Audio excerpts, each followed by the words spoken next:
ഓം സദ്ഗുരുവേ നമ. ഓം ശ്രീ സായിനാഥായ നമഃ. സദാ സത്സ്വരൂപം ചിദാനന്ദകന്ദം ജഗത്സംഭവസ്ഥാന സംഹാരഹേതും സ്വഭക്തേ ച യാമാനുഷം ദർശയന്ത നമാമീശ്വരം സദ്ഗുരു സായിനാഥം. എല്ലാ സജ്ജനങ്ങൾക്കും നമസ്കാരം.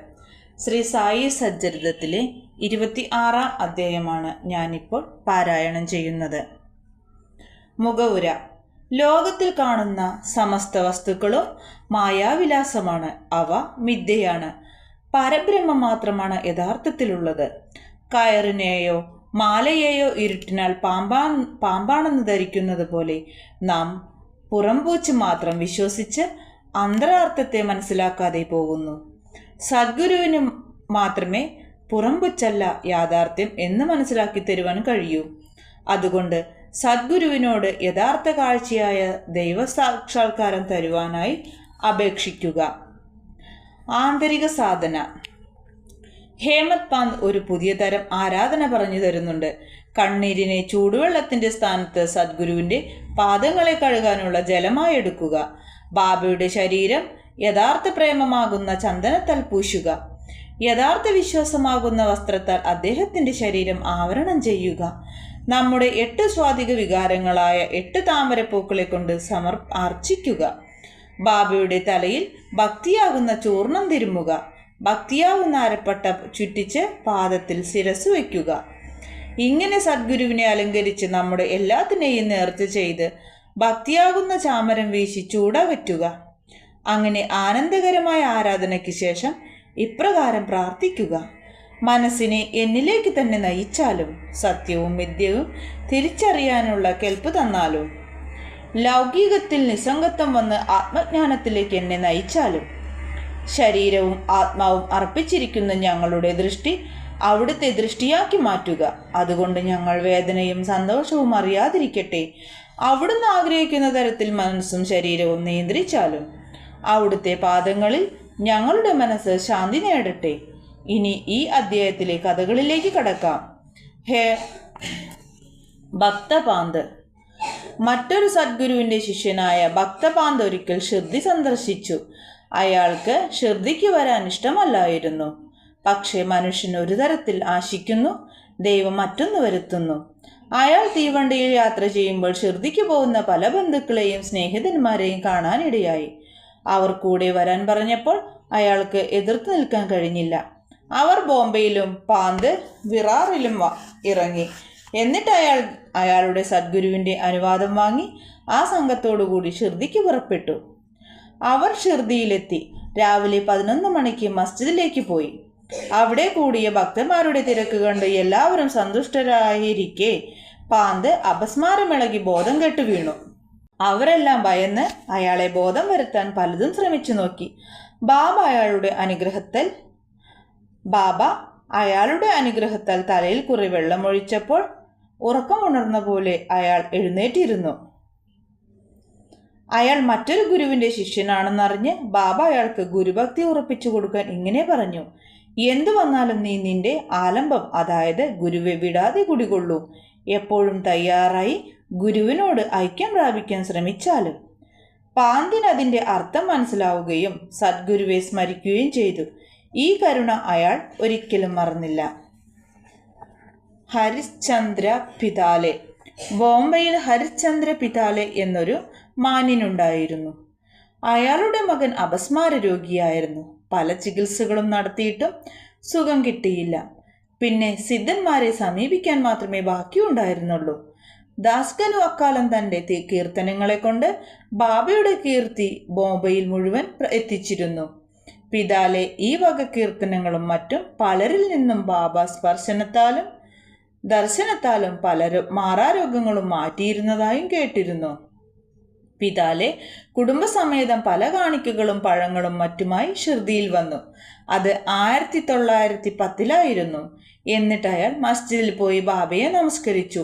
സൂക്കേടായ മകനെ ബാബയുടെ കാൽക്കൽ വെച്ചു. ബാബ ബാബയെ കണ്ട മാത്രയിൽ കുട്ടി കണ്ണു വട്ടം ചുറ്റിച്ചു ബോധം കെട്ടു വീണു. വായിൽ നിന്ന് നുരയും പതയും വന്ന് ദേഹം മുഴുവൻ വിയർത്ത് മരണലക്ഷണം പോലെ കാണിക്കാൻ തുടങ്ങി.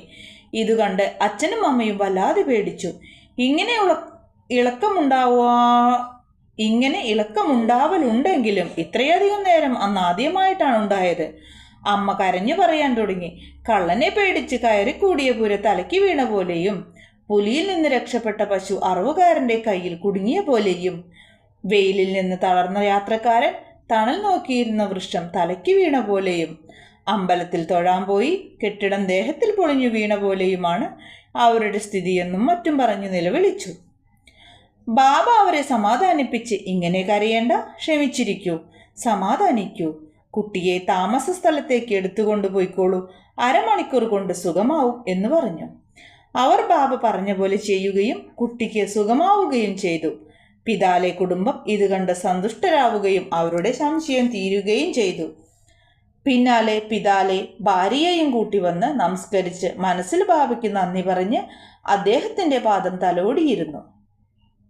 ബാബ ചോദിച്ചു, ഇപ്പോൾ നിങ്ങളുടെ എല്ലാ ചിന്തകളും സംശയങ്ങളും ഭയവും ശമിച്ചുവോ? ഹരി വിശ്വാസവും ക്ഷമയും ഉള്ളവനെയെ രക്ഷിക്കൂ. പിതാലെ ധനികനായിരുന്നു. അയാൾ വളരെ മധുരപലഹാരങ്ങൾ വിതരണം ചെയ്യുകയും ബാബയ്ക്ക് വിശിഷ്ടമായ പഴങ്ങളും മറ്റും വെറ്റിലയടക്കം കാണിക്ക വയ്ക്കുകയും ചെയ്തു. അയാളുടെ ഭാര്യ ശുദ്ധഹൃദയയും സ്വാതികയുമായ ഭക്തിയായിരുന്നു. അവർ തൂണിനടുത്തിരുന്ന് ബാബയെ വെറുതെ നോക്കിക്കൊണ്ട് കണ്ണീർ തൂകും. ബാബയ്ക്ക് അവരുടെ ഭക്തി വളരെ ഇഷ്ടമായിരുന്നു. ദൈവവും സിദ്ധന്മാരും സർവാർപ്പണം ചെയ്ത ഭക്തന്മാരെ ഇഷ്ടപ്പെടുന്നു. കുറച്ചു ദിവസം ഷിർദിയിൽ കഴിഞ്ഞ് പിതാലെ കുടുംബം ബാബയോട് അനുവാദം ചോദിച്ച് പോകാനായി വന്നു. അയാൾക്ക് ഉതി കൊടുത്ത് ബാബ പിതാലയെ വിളിച്ച് സ്വകാര്യമായി പറഞ്ഞു, ബാപ്പു, നിനക്ക് മുമ്പ് ഞാൻ 2 ഉറുപ്പിക തന്നിട്ടുണ്ട്. ഇപ്പോൾ 3 ഉറുപ്പിക കൂടി തരുന്നു. ഇത് പൂജാമുറിയിൽ വെച്ച് ആരാധിച്ചാലും. പിതാല അവ സ്വീകരിച്ച് അനുഗ്രഹത്തിനപേക്ഷിച്ച് നമസ്കരിച്ചു. അയാൾ ആദ്യമായി ഷിർദിയിൽ വന്നതാകയാൽ എങ്ങനെയാണ് ആദ്യം 2 ഉറുപ്പിക തന്നതെന്ന് അയാൾ ആലോചിക്കാൻ തുടങ്ങി.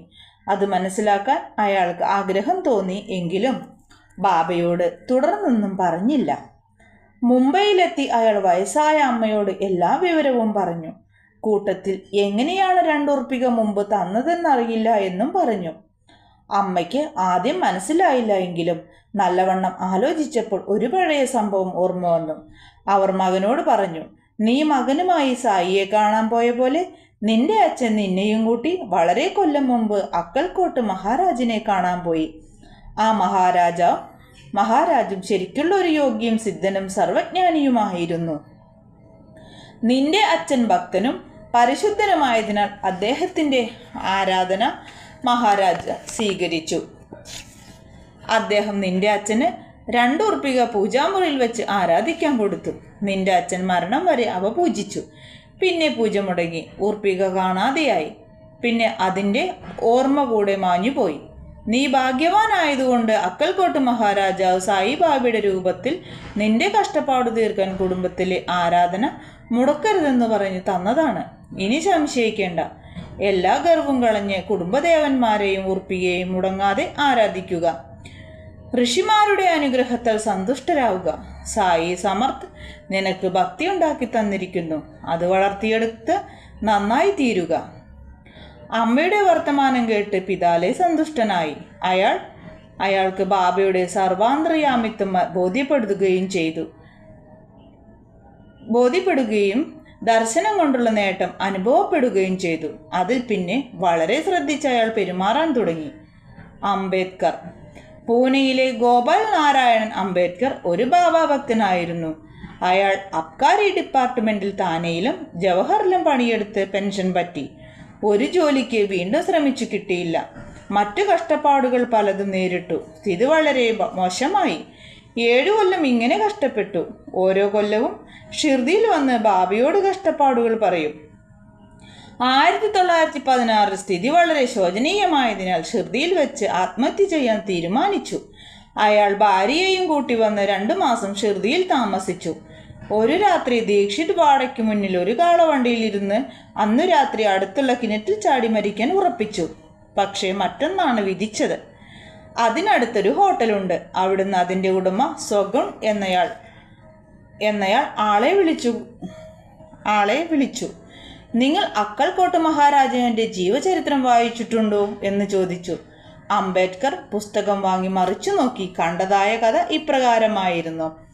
അക്കൽക്കോട്ട് മഹാരാജാവിൻ്റെ കാലത്ത് ഒരു ഭക്തന് മാറാവ്യാധി വന്നു. എന്തു ചെയ്തിട്ടും സുഖമാകാതെ നിരാശനായി ജീവിതം അവസാനിപ്പിക്കാൻ അയാൾ കിണറ്റിൽ ചാടി.